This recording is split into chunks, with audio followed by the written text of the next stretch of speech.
since '93 Sports. Apparently, Louis Ortiz will keep his ranking with the WBC.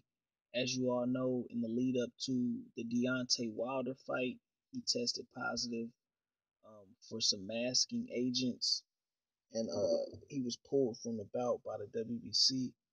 And they've came to some sort of agreement. I believe they had a meeting um, at the beginning of this month, and apparently they came to some sort of agreement to where they're gonna do health tests on him to make sure he's healthy to fight, and they're gonna allow him to keep his rankings. So this will be pretty interesting for the WBC top 10 at heavyweight.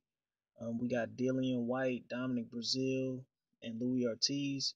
So I mean, they can have some kind of round robin and determine who's the mandatory challenger to Deontay Wilder.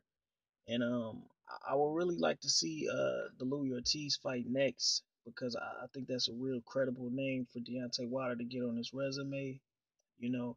And you could have Dillian White and Dominic Brazil, duke it out for who gets the next shot after Louis Ortiz.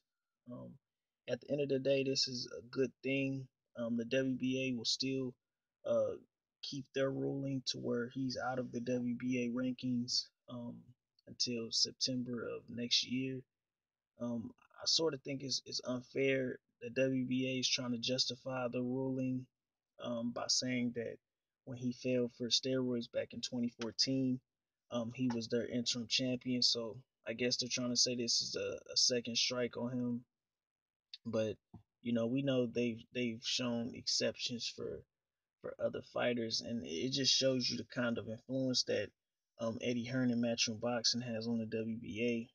This fight wasn't even sanctioned for the WBA, and they're still meddling and getting involved in it.